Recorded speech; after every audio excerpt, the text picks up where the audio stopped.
Well, some of my more discerning viewers might notice I'm not wearing my usual uniform today, and they might also notice I'm not in my usual location. I'm in Gettysburg. That's the railroad cut right behind me. I've been here for about a day already. We got here around 3 p.m. yesterday afternoon. I'm not here alone. I've got my friend Matt filming behind the camera, Josh standing right next to him. We're just kind of doing a little tour of the action of the first day. I'm not going to be doing very much talking in this video because I feel like if I go on long enough, I'm going to say something stupid.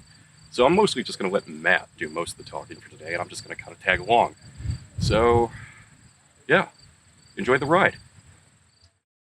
But as Buford is being pushed back, and you can see, so the seminary is right there. If you come over here, you can see the cupola. That's where there was a devil to pay? That's where there was a devil to pay, yeah. And then as Reynolds shows up, his guys, so the Iron Brigade, 1st Corps, 1st Division of the 1st Brigade, they're gonna kind of cut across these fields here as Buford's guys and Reynolds' aides are running down trying to get their guys ready to fight. So they end up dropping packs somewhere back there. They're gonna cut across these fields, and then you have Archer's Brigade of Tennessee in their front, and they end up pushing those guys all the way back. Now this is Doubleday here, so Reynolds is gonna get shot, and he goes down obviously, and Doubleday is gonna effectively end up taking over his command. Now the Iron Brigade is under command of Colonel Meredith. So you have Meredith Ave over here. That's named after Colonel Meredith. The 24th Michigan is under the command of Colonel Morrow. And they show up and they kind of come right down this way. So we'll kind of walk down here. So this is where the 6th Wisconsin is going to end up pushing in. And then this is right around this area. This is where General Reynolds falls, this is like a big problem for the first day, because Reynolds, he's a big figure, obviously, as you guys know that. He's the left wing commander of the Army of the Potomac, and he is the 1st Corps commander. And effectively, he is the 1st infantry commander on the field. Well, not effectively, he is the 1st infantry corps commander on the field.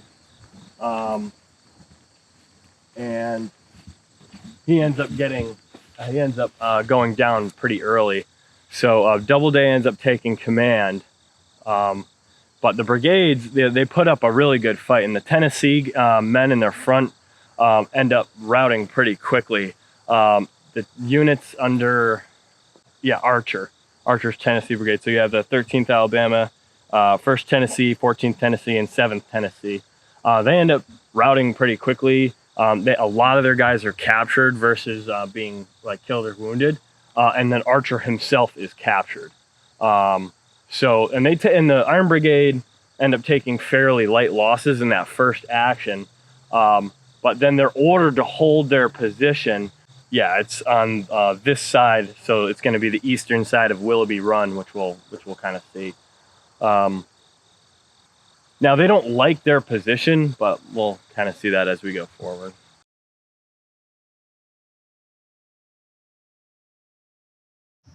So explain to the camera what just happened as we were coming through here. Yeah, so we're following the trail that leads out to the 24th Michigan Monument.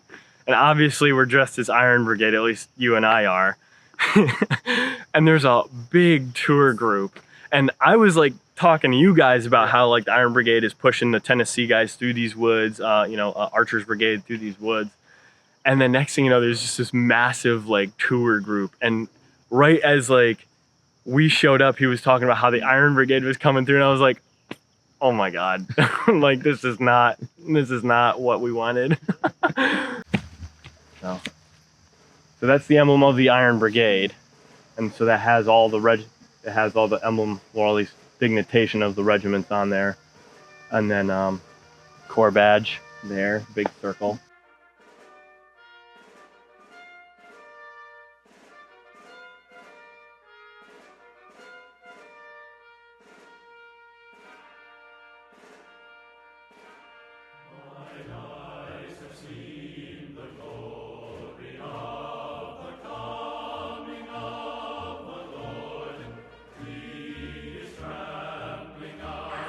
But if you look out here, I mean, you got like this like kind of rolling landscape, and down that way, way down that way, it's like where the first shot's gonna be fired. And Buford's guys are gonna be kind of doing like a fighting withdrawal, you know, buying as much time for Reynolds to show up and engage Archer's guys and that whole, you know, Harry Heath coming down that way.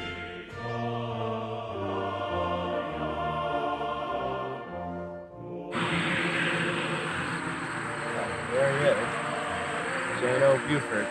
Now this is the gun, opening gun of the battle, and this would have been part of that battery over there. That would have been positioned on the right side of the Chambersburg fight.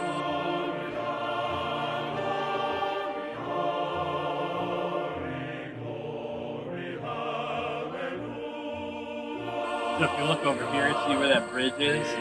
That's the railroad cut here. Okay. So the 6th Wisconsin would have been coming kind of out of the woods there, across that field over the road, and then boom right into those Confederates over there.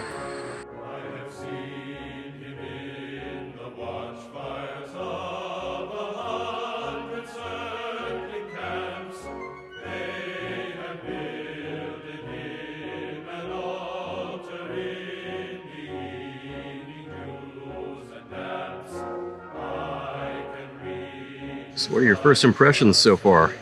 This is awesome. I didn't realize that there were going to be so many tour groups out today, but I guess, you know, it is a beautiful day. You're going to have all the bus tours and stuff, but I think it's still pretty cool. It's like perfect weather too. Like, it's really not too hot. Like, I'm definitely sweating a little bit, but it's not that bad. Yeah, we got lucky. Yeah. What are your first impressions, Josh, being your first Gettysburg trip? I'm in heaven right now. Yeah. I'm honestly still just kind of taking it all in. I mean, it's my first time here as well, and Civil War is obviously not really my forte. I obviously do more 18th century related stuff usually. But I'm just sort of amazed at just the scope of this place and all of the monuments and all of the history that is just crammed into this one location. I mean, even just walking around the town like we were yesterday, all of the buildings with the markers, you know, Civil War building, 1863. And I mean, we've blocked out an entire week to just sort of walk around and take everything in. And I honestly don't know that, you know, we're going other places, obviously, but even if we were just to stay here, I don't know that we'd have enough time to get to everything. I'm also just amazed at just how well preserved everything is. I mean, there's really not a lot in the American Revolution that is an equivalent to this. You know, outside of certain sites like Monmouth, that's really the closest that there is, and that's, you know, not even nearly on the same scope. So yeah, I'm really thankful that someone had the forethought just to preserve all of this for future generations to enjoy. You can thank John Batchelter. Thanks, man. Yeah, I think it's like kind of like surreal to me. You know, I'm like underneath the monument, and like I'm on the same ground that you know, an ancestor of mine fought in one of the more notable brigades of the Army of the Potomac, and in one of the most like historic battles in American history. So like it's like a little surreal that I'm sitting on the same ground that an ancestor of mine was on 159, 160 years ago. Obviously, we're not here on the anniversary, but you know, it's a little crazy.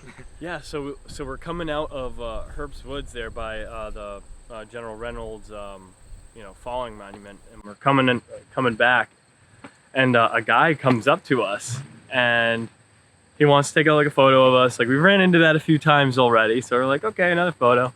And he's like, yeah, I want to paint you guys. And I was like, oh, you paint? And then he was like showing us like his paintings. They're like really good paintings. His name is Jim Reeser, and so I guess he's gonna paint us. That's really cool. So now you have Iverson showing up, Daniel, O'Neill, and Doles. Now Doles is gonna kind of come in through where this swale is here, but he's gonna start moving towards Blocker's Knoll, or Barlow's Knoll. I'll just call it Barlow's Knoll because that's what everybody knows that. And now Jubal Early is coming down from that direction of the Harrisburg Road.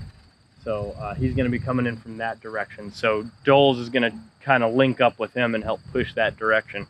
Over here, coming in on this section of the line here, and so this is Robinson's division of the First Corps. And names, we have Cutler, who we saw further down that way.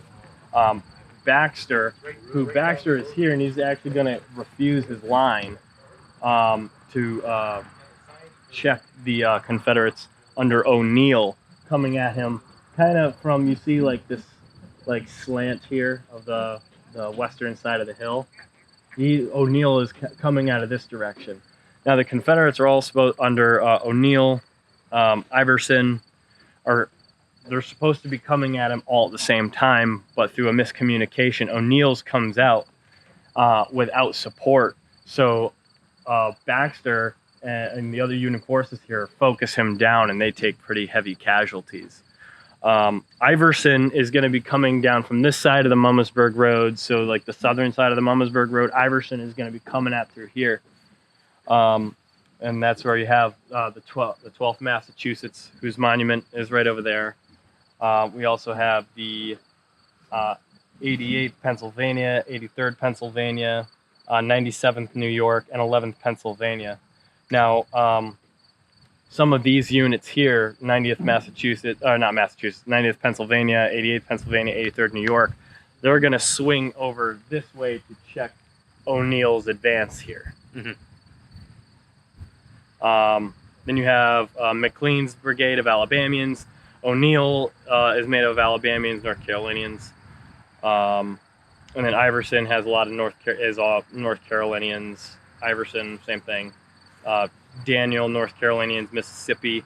That's going to be more towards down the railroad cut. Daniel and his Mississippi and North Carolinians are going to be down there. But here, Iverson, O'Neill over there, they're going to be pushing into this direction. Eventually, the other Confederate units kind of realize what's going on, and then they step off. But it's kind of too late for O'Neill's guys. They end up falling back. But the pressure is still being put on these guys because now you have Confederates coming down more towards the Chambersburg Pike coming in this direction. So we'll walk up to the wall here. The situation towards the afternoon of July 1st is deteriorating over on Barlow's Knoll. And we'll get into that once we go see that. So you have 12th Massachusetts, we have all Robinson's division here. And here, Confederates are going to be coming out over here. Now, this kind of almost looks like Cemetery Ridge, Stonewall and everything, kind of Fredericksburg reverse situation here. But they're going to come out over here, and eventually the fire coming from this position is going to be so hot for the Confederates, they actually try and hide in a swale out there. And there's actually a push from these guys. This whole part of this brigade here is going to push out there, and they're going to take a bunch of prisoners. So they rush right out there, and then they come back. Now more elements of Rhodes' division is going to be coming down in this direction, and Robinson is getting outflanked. And then he can see that the situation is deteriorating over in that section of the line, so he realizes he's kind of going to get surrounded here if he stays here too long. But again, he's buying time for forces to start amassing over on the southern side of town, and they're going to come back. He's going to hold his position as long as he can, and he's actually going to send out a unit to buy time for the rest of his division to get out of here, and that's going to be the 16th Maine. So we'll kind of go down this direction here and check that out. But she followed the regiment around. One thing that people love to do is they leave dog treats on the monuments. And that's like, what's that? I would totally do that. Yeah, well, you definitely should not do that.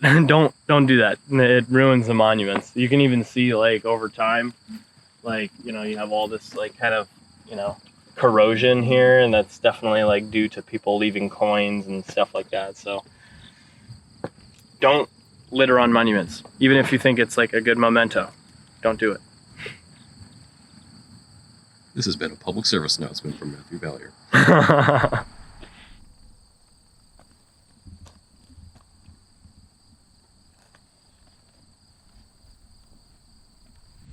Matt, where'd your Hardy go? I changed it because we are not in 1st Corps territory anymore. We are in the territory of the 11th Corps. So we are on Barlow's Knoll now. This is gonna be the like western end of the first day's action here at Gettysburg. The guy in the statue there, that's gonna be Francis Channing Barlow. I'm not too familiar with his like history, but he's commanding a division of the 11th Corps by the time he gets to Gettysburg. Like I was kind of saying while we were over in the observation tower, he kind of pulls a Dan Sickles on himself before Dan Sickles pulls a Dan Sickles. Basically on top of Barlow's Knoll here, you can't really see the terrain that well with the corn here. But this is an elevated position, and when he's coming up out of the town of Gettysburg, there are Confederate sharpshooters in lead of Early's division, Jubal Early's division, coming down the Harrisburg Road. So he wants to get those guys out of here and stop harassing his troops. So he rushes forward his division. Now the 11th Corps is mainly made up of German immigrants, which we'll kind of get into. Well, not mainly made up of it, but a lot of German-speaking communities sent their men, and they were put in the 11th Corps. So you had a lot of German-speaking regiments, but again, we'll get into that. So they take the heights here on Barlow's Knoll, or at the time was known as Blocker's Knoll. So we'll go see some of those monuments. So this is one of my favorite monuments here at the Gettysburg National Military Park. Obviously, this is the monument to the 17th Connecticut. This is their forward position on day one. They were under command of Colonel Douglas Fowler. And here, when they show up, and more of Jubal Early's guys are showing up and putting pressure on this flank, we're towards the right flank of the 11th Corps here at this point. Now it's kind of it's almost like a scene out of a movie. By the time the Confederates are really making a push with a substantial amount of forces, Douglas Fowler is on his big white horse, and I have a quote here from 2nd Lieutenant Albert Peck. So Albert Peck wrote, upon seeing Colonel Fowler on his big white horse, the line officers gathered around Colonel Fowler and tried to persuade him to dismount during the battle, but he refused, fearing he might be deemed cowardly. And as the action started to climax here, Colonel Fowler drew his sword and almost rears his horse, and he says, "Now 17th, do your duty. Forward, double quick, charge bayonets," and they make that charge out here. Soon, almost right after he says this, he takes a large piece of shrapnel from a Confederate shell to the head, and he is very gruesomely killed. Now, during this action, the 17th puts up resistance, but due to the overwhelming number of Confederates that are descending upon this position, seeing as their flanks are in the air, both on the left and the right, they fall back into town. And 2nd Lieutenant Albert Peck remembered, "We were soon cut to pieces, and having no troops to support us, we fell back into town." So after the 17th Connecticut makes their stand here, they fall back through town, and they're going to be in the Cemetery Hill section, and that's where their other monument is. In this act, and in the Battle of Gettysburg, the 17th Connecticut is going to take over a little over 50% casualties. Out of 386 men brought to the field, 20 men were killed, 81 were wounded, and 96 were listed as missing or captured. So you can see how overwhelming those Confederate forces were, that a lot of their men were captured in comparison to killed and wounded. There you go. One of my favorite monuments. Very heroic stand put up by these guys, if not futile, but they do put up a stand here. So, hurrah for the 17th, or huzzah for the 17th, actually, I should say. Did you sell those badges? Check it out. I've been promoted. The ones from the Oh, that's a look, Chris. Yeah? Yeah. Okay.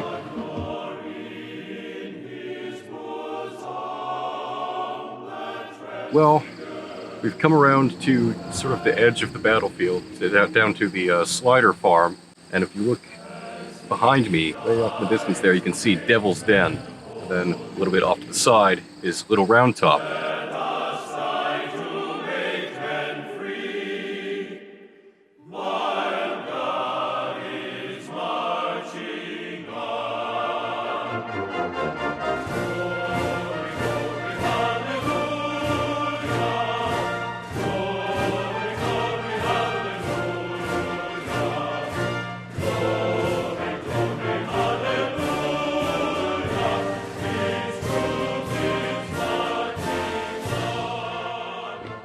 All right, so here we are. We're at the peach orchard. So as you can see, this is the forward position that Dan Sickles moves the 3rd Corps out to. Originally, he's supposed to be on the Cemetery Ridge line, and now you can see this is definitely higher ground. You can see why he wanted it. If you look at the Pennsylvania monument over there, that big white monument down there, and you look kind of going down the road leading up to Little Round Top, that's where he's supposed to be. But he ends up moving his 3rd Corps out here because he wants this higher ground. But what effectively he's done is put himself into a salient. So he has the center of his line, I mean, it's in a V shape. So the end of the V goes down towards Devil's Den on the left, and then it goes all the way back. And then you have Bernie and Humphrey down here going back towards the Emmitsburg Road. Well, going down the Emmitsburg Road, not towards. It's going down the Emmitsburg Road. He's spread his line so thin that he doesn't have a solid defense in depth. And he has the center of his line is a mass of artillery. There is infantry here, but the artillery is going to be doing a lot of work trying to silence the guns. So Porter Alexander's guns, and then firing on infantry. So then there is a gunfight out here. I'm not super well with the particulars of the artillery fight out here. It's also very confusing. It is very confusing. But so then you have the Trossel farm here. So you're gonna have so when the attack kicks off, so down towards Little Round Top, that's where you're gonna have like Benning, Anderson, not Alexander, Benning, Anderson. As you get a little bit closer here, you're gonna have Sims, and then you'll have Kershaw, who's coming up this direction from that way. So if you turn around, he's gonna be coming right through there with his South Carolinians. And then coming right kind of towards the intersection of the road, you're going to have, that's going to be Wofford. And then look down a little bit further, you're going to have Barksdale's Mississippians. Now it's an attack and echelon, so those guys down there are going to kick off their attack first, and it'll make their way up the line. Now, as we're kind of going forward here, they realize that there's a slight hole in the line because he's spread so thin. Now, again, like I said, there's infantry here, but not necessarily enough to stop a whole, reinforced attack, wave attack. So you're going to have the U.S. Artillery Reserve bring up their guns. I think that's Freeman McGilvery. You're gonna have, and this is where you find units like the 9th Massachusetts Battery. I think it's Bigelow's Battery. So Bigelow's Battery is going to be out here, and they're made super famous by what they end up doing down there at the Trossel farm. And then over here, and then there's more artillery facing that way. So like I said, you have Sims is going to be down there. Kershaw is going to be coming up through here with the South Carolinians, but he's going to be gravitated a little bit more towards the right, going towards the wheat field and the Stony Hill there. and that's where we're going to be going down to next. Now, when Dan Sickles is going through his whole push out to the peach orchard, I'm thinking about Antietam already. There's a section of line here that needs to be plugged. So Hancock from the 2nd Corps, who's up on Cemetery Ridge, is going to tell John Caldwell, who's in command of one of the divisions up there, to bring his division down here and plug this hole. So you have a series of different attacks in here, and it changes hands a few times. I know there's a stone wall, I believe, down. So for one, you have the Stony Hill up here, then you have the wheat field here, and the Rose Farm is going to be kind of on the other side of those trees in that direction over there. Coming this way, you're going to have Zook, Brook, and Cross. Those are 3 brigades of Caldwell's division. So at different points in the attack, Zook is going to come out here, and that's New York and Pennsylvania, New Yorkers and Pennsylvania men, as you can see here. So here is the 81st Pennsylvania. You have the 148th Pennsylvania, 5th New Hampshire. Later in the action, one of the last Union pushes out here is going to be the U.S. regulars, but we'll kind of touch on that a little bit later. For Confederates coming out in this direction, you're going to have Georgians, Alabamians, Texans under Anderson, Sims, and who else? Wofford is going to start coming in from this direction with his Georgians. So this is kind of turning into a little bit of a salient here. So here we'll proceed down to the 27th Connecticut Monument. So here we are, we're at the monument to the 27th Connecticut. Like I said, they're a 9-month regiment out of New Haven. So they're going to be in the 4th Brigade of the 1st Division of the 2nd Corps. And they are in John R. Brooks' brigade. Like I said, they participated in the Battle of Chancellorsville. They were there for the Battle of Fredericksburg earlier in 1862. But at Chancellorsville, the better part of 8 companies were cut off during the retreat and were captured. So by the time the remnants of the 27th had reached Gettysburg, they had around 75 officers and men able to take the field.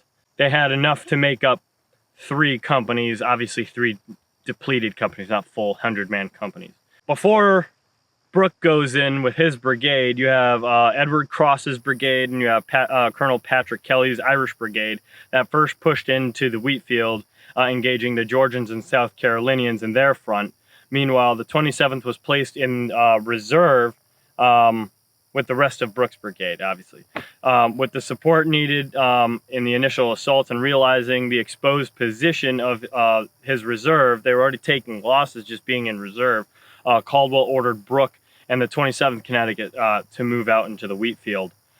So over there along that fence line is going to be it's almost like a small headstone, and it's the marker where Lieutenant Colonel Henry Merwin was killed. After that, Major Coburn, who was originally in the 2nd Connecticut Infantry, he molds into the 27th. He's going to take command after Merwin is killed. Further down that way, you're going to have the small marker to Jedediah Chapman, and he was commanding the company of men who had made it through Chancellorsville. There were 2 other companies in the 27th that weren't at Chancellorsville, and they were pretty much decent strength. And then you have one made up of the survivors from Chancellorsville. So here's a quote from regimental historian William D. Sheldon. As the regiment enters the wheat field, so down over here, the broken remains of the 3rd Corps were slowly retiring to the rear. A few steps more brings the men under the full sweep of the enemy's fire, and Lieutenant Colonel Merwin falls while leading the command with his accustomed bravery.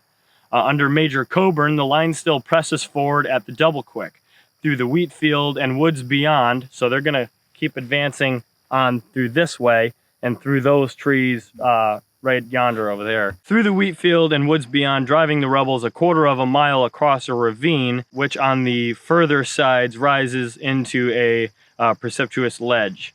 The men with difficulty clambered up the rocky steep, but as they appeared upon the crest of the hill, the enemy, drawn up in readiness just beyond, within pistol range, opened upon them with a withering fire. The contest at this point continued on for some time.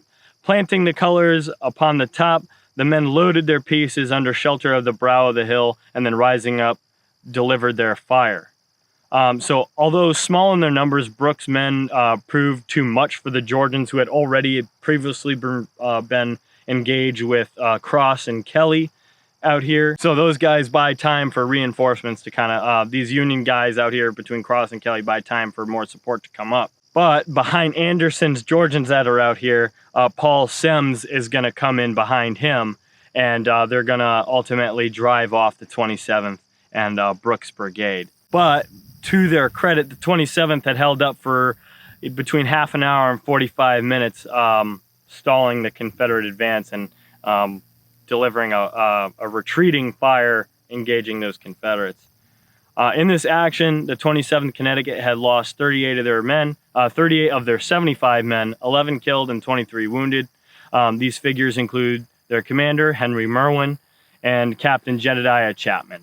And so after the Battle of Gettysburg, the 27th had been involved in the pursuit of Lee down to the Potomac, and on July 23rd, they're sent back and they're mustered out. So kind of think about these guys who are towards the end of their enlistments, and they know they're going to be going home soon, and then they're involved in two, if not one of the Civil War's most bloody battles here. And they have about, I think they have 5 monuments here. So between Jedediah Chapman and Henry Merwin, their death monuments. And then I believe they have starting out this monument, and then the monument of their forward advance over by the Stony Hill there.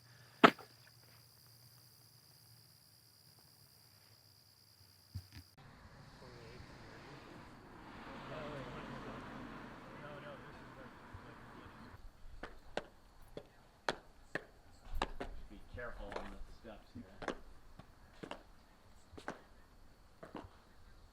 Was already a bad idea. We're atop the Pennsylvania Memorial, and I am no Pennsylvania expert, so nobody jump down my throat. I'm probably going to jump down my throat for a lot of other things. Yeah, so this monument is dedicated to all the Pennsylvania units that participated in the Battle of Gettysburg or the Gettysburg Campaign. And it has like all your notable Pennsylvania figures on here. So you got Reynolds, you have Governor Curtin on here, and then obviously you have Lincoln on here, just to name a few. This is definitely the biggest monument here, at least in terms of size and height. There are a couple other taller monuments over here that definitely, maybe not rival, but they definitely come a little bit close, but they're not definitely as big.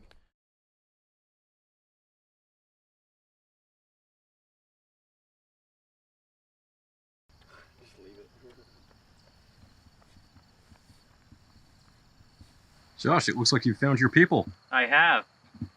I absolutely have. So this is the monument for the New Hampshire sharpshooters involved in the 1st and 2nd United States sharpshooters. You can see that it's going to be Company E in the 1st United States sharpshooters and Companies F and G in the 2nd United States sharpshooters. The sharpshooters were volunteers, handpicked for their marksmanship and their ability to use both target and regular rifles. Target rifles being civilian rifles used for sport shooting. That was actually how they would do their, I guess you would call it almost an audition. They would volunteer first, and then once they went in front of their officers, first it was Hiram Berdan who established the 1st United States sharpshooters. But afterwards, as they're recruiting more, he's obviously not there. They start to do their trials, and there was a specific target. It was a target that simulated, I believe, 200 yards, and it was done through iron sights from both standing and from a seated position. And once you met your requirement, you were accepted in and they established them. 2nd United States Sharpshooters was actually created because there were so many volunteers for the 1st United States Sharpshooters that they were actually able to create a second entire regiment. The 1st United States Sharpshooters are more that way towards the seminary and everything that kind of happens over there. 2nd United States Sharpshooters, actually the 1st United States Sharpshooters, even though they start over there, they're actually pieced out to regiments as they need them throughout the battle. Whereas the 2nd United States Sharpshooters actually takes up an organized position further down by the Slider Farm, which hopefully we'll have some footage in here of. And they are over there by themselves to protect the left flank. As Sickles makes his move, he realizes that that flank is very, very exposed, and he sends them out there to kind of keep that under control. And while they're out there, Major Stoughton, who resides in Company E, who's commanding those men, he decides that he's going to send out some scouts from Companies E and Companies H, and they actually are the ones who discover Hood's forces out in that area. As they're going along that day, Hood actually will attack from that position. The sharpshooters engagement ends around 6 o'clock, where they're then pulled off the line. Some guys come back out on day 3 to reinforce this position, which is why this is here. It's a short engagement. They're the longest engaged throughout the day consistently, but as compared to some of the other battles that occur, they fight for about 4 hours continuously. And what's really cool about their engagement is they ended up creating some big lines in the Confederate forces as they were advancing that really helped the 20th Maine when they had their fight at the end there. So Hood ends up filling that gap with the 44th and 48th Alabama.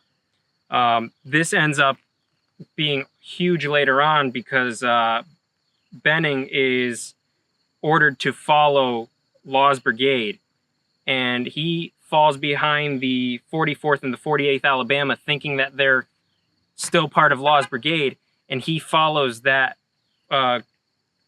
that concentration, 4th Texas, 5th Texas, 1st Texas, follows them into Devil's Den, where they get chewed up. Where what he would have done instead, if none of this had happened, is he would have followed Law's brigade up around where they attacked the 20th Maine, and there would have been an entire other organization of troops that would have assisted in those charges, which is huge that they weren't there. The 20th Maine was able to repulse their attack.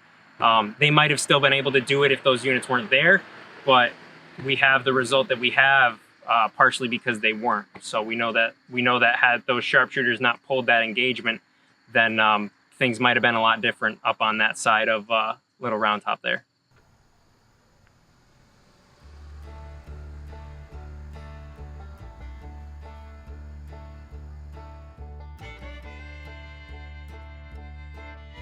Alright, so I meant to record this yesterday on day 2 of the trip, but I never got around to it, so this is future Chris coming to you from day 3. There is a photo studio here in town, actually right down the block from our hotel, that specializes in recreating authentic 19th century style photographs using the same methods that they would have actually used during the Civil War. It's old-fashioned wet plate photography, so tintypes, all that kind of stuff. This is the photo that I was able to get. And we got some other shots while we were in there as well. We did some group shots. Josh was with us too. He had a few original photographs that he wanted to recreate as well. He did a sharpshooter one, and then also a 4th Texas one, I believe. So yeah, that was a really fun experience, and I would be remiss if I did not explain it to you guys what we were doing in there.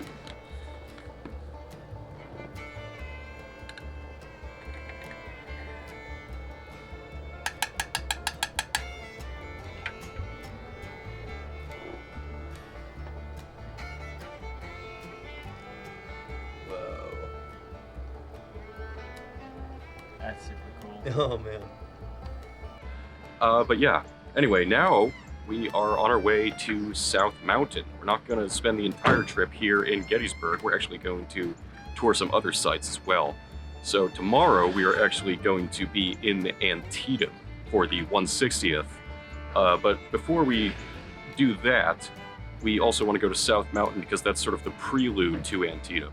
So we're going to go there, and I believe one of our friends, one of our guys from our World War I group that we're both in, he's going to meet us there. He's going to give us a little private tour.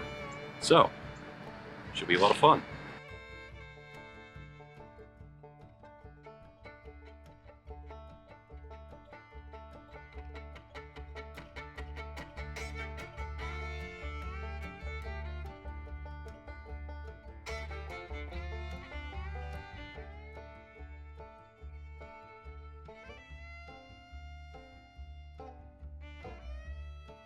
Okay, so, well, we're not at South Mountain yet. Our tour guide got a little caught up, so we decided to just do a little bit of a detour and just come to Antietam and just sort of roam around here a little bit. So, behind me is a place called the Newcomer House, and I wanted to stop by here because it turns out I actually have a bit of a family connection to this place. See, my great-great-grandfather on my mother's side, he had two older brothers, both of whom died in the Civil War. But he also had an older sister, and her married name is Orendorff. Now, the Orendorff family, when she married her husband, they were living in Illinois. But the Orendorffs are originally from this area in Antietam. And so the great-grandfather of her husband actually built this house. This was originally the Orendorff farmstead. So yeah. Oh, also as a side note, the middle bridge at Antietam is also called the Orendorff Bridge. So yeah, fun fact.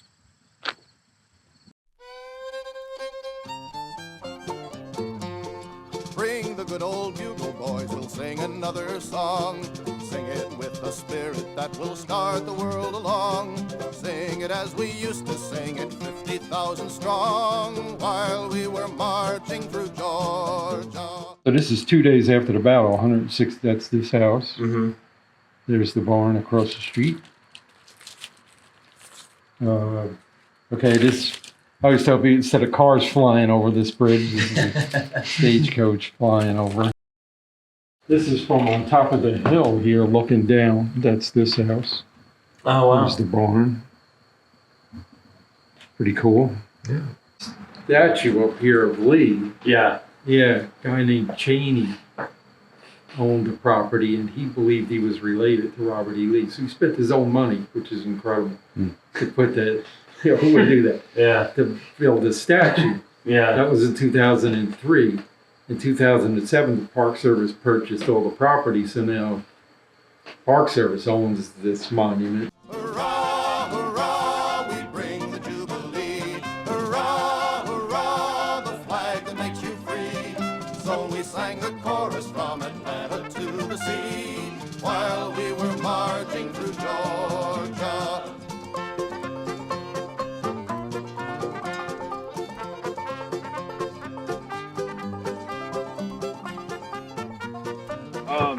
So yeah, I was thinking we could do, we'll like hit everything around Fox and Turner's Gap. Yeah. Go down to Crampton's Gap. Yeah. Cool. Whatever you guys want to do. Yeah. I grew up And then- not far from here, Oh, about 15 cool. minutes from here, so like this is my like stomping grounds. Oh, awesome. So, yeah. I'm not the biggest Civil War expert, but Uh-huh. you know, I know how to get you from one place to the other, so we can really hit all the different Okay. highlights of this battle. And Yeah. you said Yeah. you've never been here before, like None of us have been here before. Okay, cool. This is also my first time, so Well, probably best well, that we have shit, somebody that that sets the- That sets the bar easy. He could lie to all of us and we would never know. Right? That's Right. absolutely true. I mean, that's the problem with South Mountain too. Is like, unlike a lot of other battles, there's no like central location. We're talking about almost 3 different battles within one. Yeah. And so it's a lot of kind of driving back roads and like, Yeah. Of course, the whole way up here, I'm just like, see that hill right there? That's where like the Oh, Federal yeah. artillery was positioned. Like, that's Hooker's headquarters Yeah, during the I was battle. hoping. Like, you know, I was hoping. I don't know. So we're at Fox's Gap. you guys know the overall gist of the Maryland campaign. Yeah. So as McClellan's army is marching out of Frederick west along the old National Pike, Yep. 9th Corps, 1st Corps, the fight at Fox's Gap is predominantly the 9th Corps. Again, you guys know this. The action's going to start about not quite a mile down that way. Okay. And then it's going to kind of, the Federals are going to push the Confederates back up to here, this intersection. This is the Wise Farm historically, and there's actually a cool photo of it. I don't know. Yeah, isn't there one right? Oh, yep, there it is. So this is basically what you're looking at in 1862. Yeah. Not as heavily wooded as it is now. You know, most of this area has been treed out for charcoal furnaces and things like that. Yeah. What you see, the Appalachian Trail right there, Yeah. that was a historic road trace. And just up the road is Fox's Gap. And that's Okay. where D.H. Hill's headquarters is at the Mountain House. So as he's feeding reinforcements into the battle, they're coming down that path, which is Okay. really cool that it's part of the Appalachian Trail. Yeah. So, you know, when you look, you know, the Wise cabin's in this corner here. Yep. This dashed line, that's the the Appalachian Trail. Appalachian Trail. And then the road that you see there is this road here. So we're actually going to walk So through really- the woods and come at like kind of the initial point of contact here. Cool. So So Yeah. it kind of looks like a lot of the. Okay, so a lot of the fighting is going on actually behind down us here. It's down Yeah. in here. And then it's only very late when the Michigan guys come across the field here and hit the Confederates that are reinforcing from Turner's Gap.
All right. Well, so we've been touring South Mountain this afternoon. And so here we are at the Washington Monument, which is positioned on a site that was apparently used as a signaling station during the Maryland campaign. And you can see why. This just really stands as a stark contrast to Gettysburg. I mean, the terrain is just completely different. I mean, Gettysburg is just, it's a flat, open space. This is literally a mountain. So, I mean, you can just imagine having to fight over some of this terrain. It's hard to walk on, it's hard to even drive on. It's pretty sobering, pretty crazy, I have to say.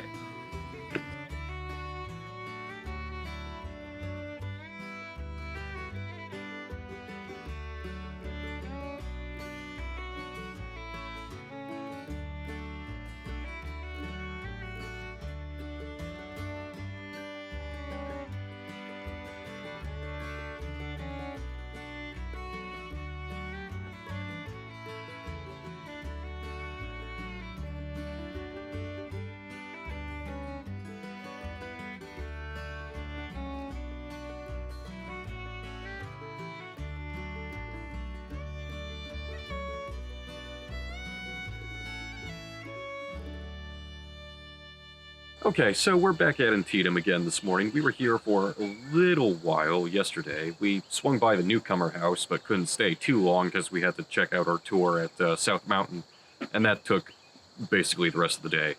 So we're going to check out a few more sites today. We're going to swing by Burnside's Bridge and the cornfield, probably a few other places, and then at 12, the Liberty Rifles are going to be doing a demonstration, so we're going to check that out. Burnside Bridge is right down the hill over there, so we're gonna head down there now.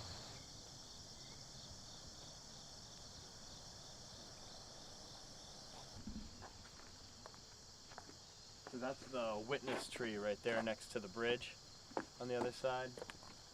That tree's been here, well, was here for the battle and has been here. There you go.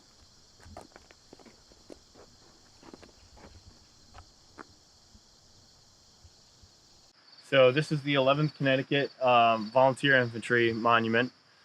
So on the afternoon of September 17th, 1862, the 11th would have been tasked to come down here and engage and try and ford the creek or go over the bridge. So it's 4 companies of the 11th Connecticut, including Colonel Kingsbury in the attack colors and Captain Griswold. Now during the attack, they're going to be a little further down here, but they're also going to come down through here. They're camped up at the Henry Rohrback, right? At the Rohrback farm, and they're camped out in his field there. And in that morning, they start making their way down here as Burnside starts kind of figuring out where they're going to attack. Now the rest of Harlan's brigade, that's the brigade they're attached to, is a little further down that way at Snavely's Ford. Now during this attack, they're starting to kind of push across the creek.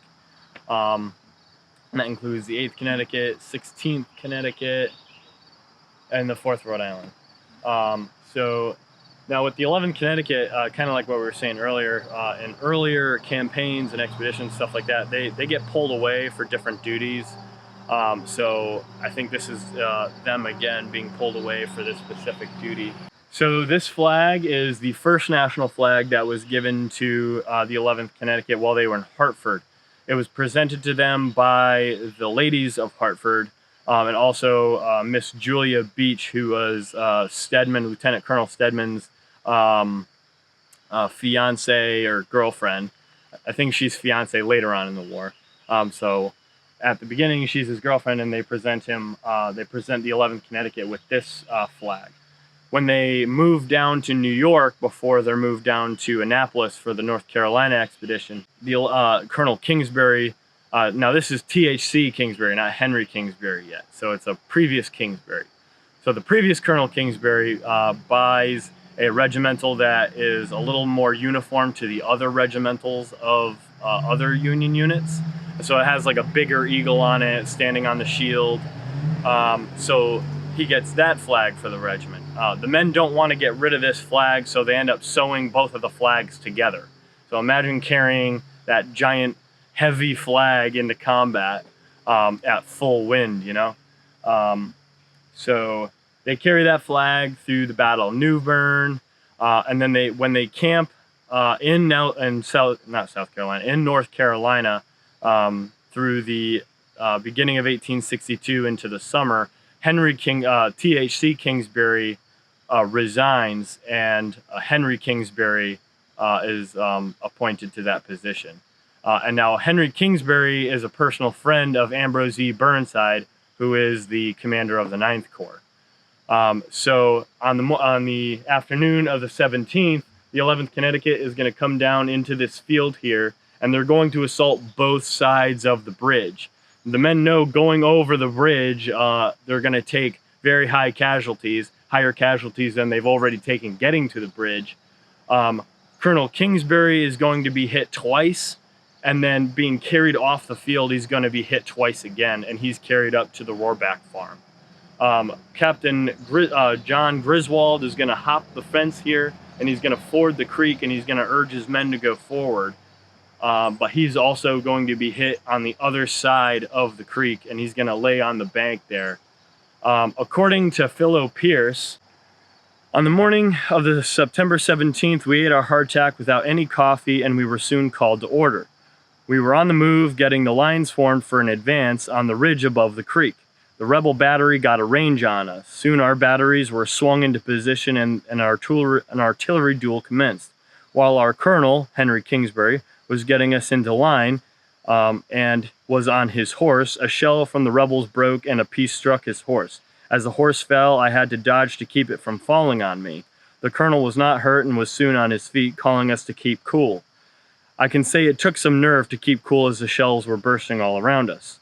We were soon ordered forward. Companies A and B, as usual, were put on the skirmish line ahead of the battle line.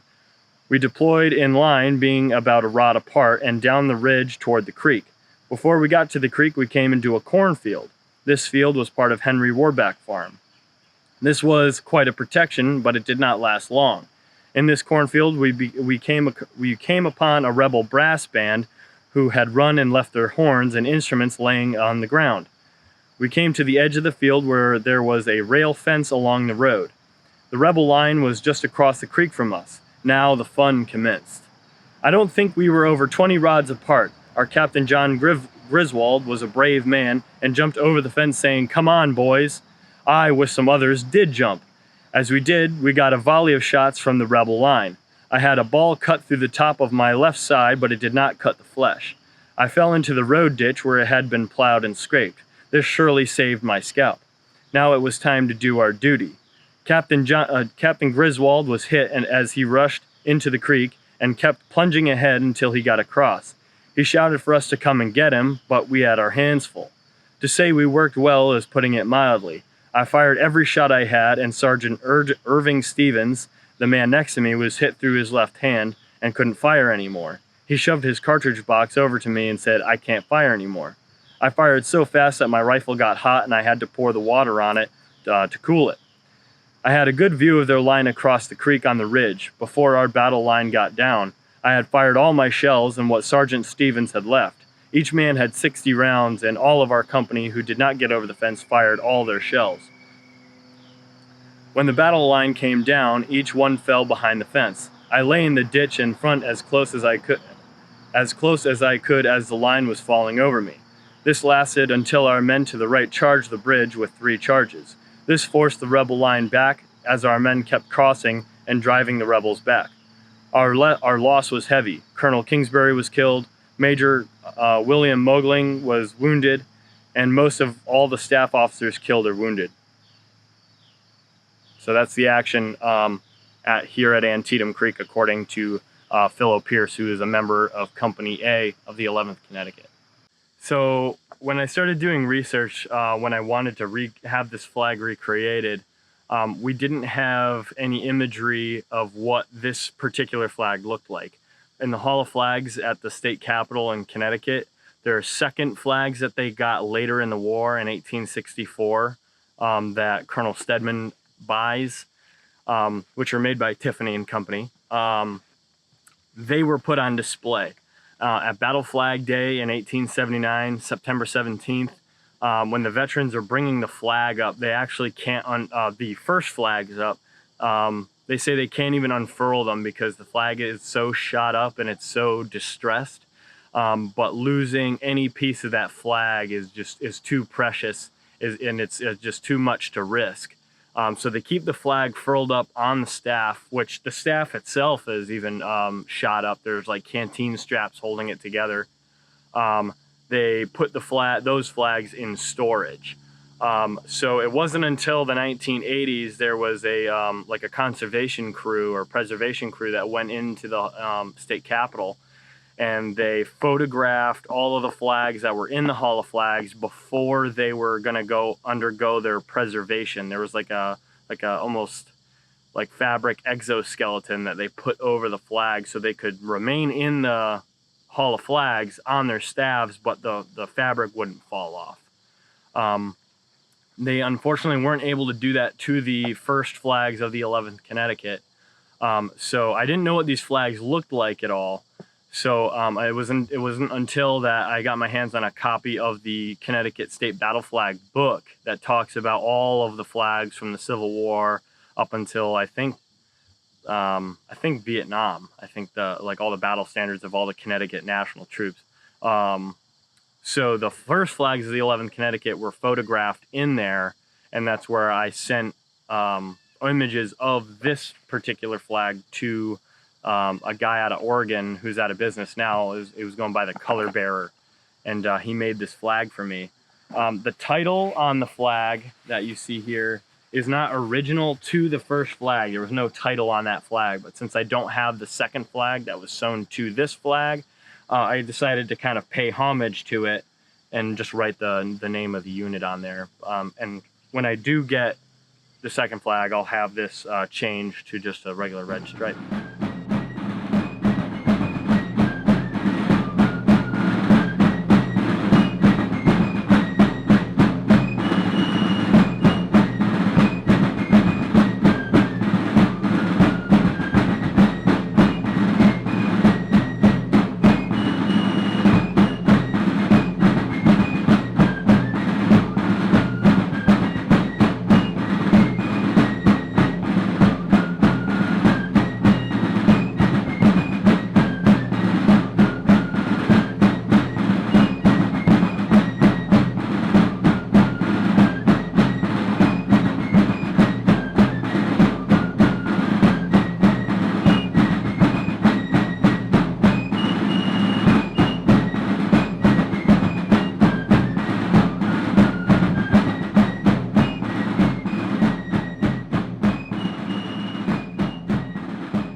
All right, so we just got back from the Liberty's Rifles event here at Antietam.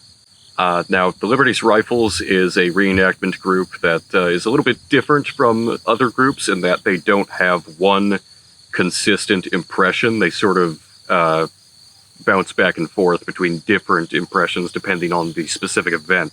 Here at Antietam, they were portraying the 4th Texas, so they were all kind of amalgamated together as a Confederate group. And they were basically just doing a bunch of sort of battalion-style drills with all of them together, which is really special and something that you don't get to see a lot at other events. They have so many members that they are actually able to portray full-strength companies. And so they had about 260 guys at this event, which is actually more people historically than the actual 4th Texas had at the actual Battle of Antietam. Just to see so many people together in one spot like that. That's their artillery demonstration starting. But yeah, to see so many people at an event like that is just something that you really don't get to see at other time periods like Rev War. I mean, 260 people is maybe... You might have 260 people total at a Rev War event, but the individual groups are going to be maybe 10, 20 guys each. So you really get a much better sense of what a full-size company would look like on the field. And actually, the 4th Texas at Antietam wasn't even a full-strength company. They were actually pretty understrength. But yeah, it was still a really, really special event to have witnessed, and I'm really glad we came.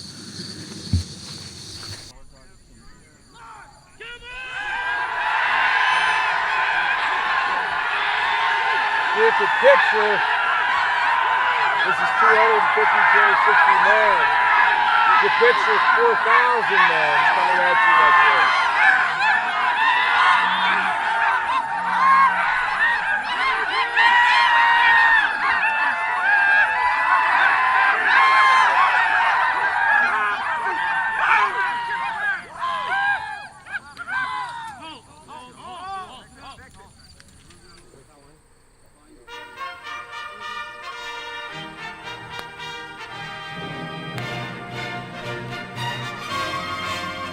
Yes, the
Okay, so here we are on our last day of the trip. It's Sunday.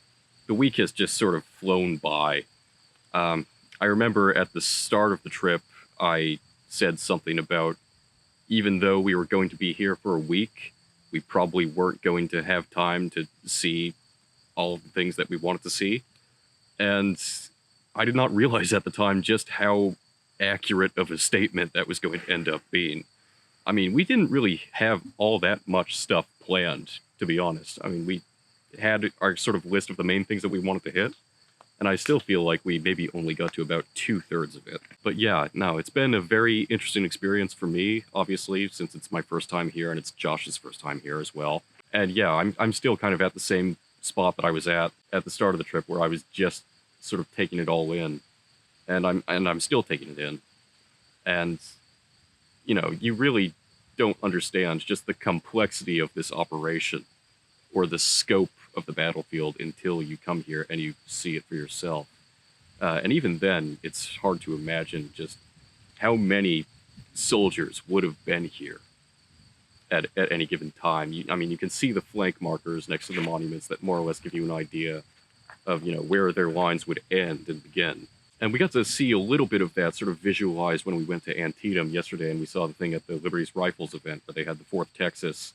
And, you know, they had 260 guys in that line there. And as cool as it was to see that full-sized regiment all formed up in one space, you know, like the guide there said, that's really still only a drop in the bucket. I mean, 260 guys, that's a lot, but when they were formed up with the whole brigade, it would have stretched from the parking lot on the other side of the field, from where they were doing their demonstration, to all the way back where they were keeping the horses.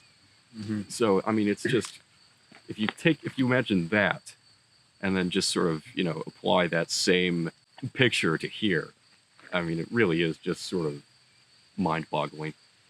So that's sort of my main takeaway from this whole trip. Again, just the scope of it all. But I mean, you've been here multiple times, so I'm kind of curious to hear about your thoughts and what you've taken away from this trip, because you know how you watch a movie for the first time, and then you go back and you watch it again, and you pick up on other things that you might not have noticed the first time around. Yep. I'm betting it's a lot like that for you. So Yeah. what are your thoughts on this whole trip? What have you gained? I think my main takeaways is that, I mean, just the Battle of Gettysburg alone, like not even talking about Antietam, because we went there yesterday, you know, and we just saw like a glimpse of that. We weren't there nearly as long as we were here in Gettysburg, but I mean, this battle is so big and there's so many different moving parts, and a lot of them are moving at the same time. So it takes a lot to understand it. Like, I know, you know, when we were going around on the first day and doing a little bit of the second day stuff, like I was trying to kind of give you guys a, you know, an idea of what was going on and some different little interesting actions. But I know for sure, like, I have a lot of things that I need to learn about the Battle of Gettysburg. Just remember, you know, get the facts straight and stuff like that. But there are just so many moving parts. And I think one thing that kind of hit me was when we met Gary Edelman yesterday, and I like kind of fangirled for a minute because he's one of my favorite historians. But he, you know, I told him I was like studying the Battle of Gettysburg, and I was really trying to get like a whole understanding of the battle and, you know, get my order of battle straight and all that. And he was like, you know, but it's hard. And I was like, and he was like, yeah, like that's, you know, he's from Illinois, and that's why he moved here, was to get a better understanding of the battle and everything. Every time you come here, you learn something new. You pick up on something new. I think another thing is that I had 2 ancestors fight here. I mean, we just spent a decent amount of time at the 24th Michigan Monument, you know, and I had an ancestor fight there, and then I had another one at East Cavalry Field under Custer. So, and we haven't even gotten to see that yet. You know, I think that adds a whole new personal level to the battle, seeing that I had family members fight here. So it makes me kind of cherish this place a little bit more than I already had. But yeah, really just an incredible trip. And again, I cannot stress enough how much you owe it to yourself to come here at least once, if you consider yourself a history buff at all. But yeah, I think that's gonna about do it for me. Again, as always, leave a like and a comment down below if you enjoyed, subscribe if you haven't done so already, and as always, God save the king, I guess. Or what's a... Lincoln and Liberty. Lincoln and Liberty, there we go. That's a good Civil War equivalent.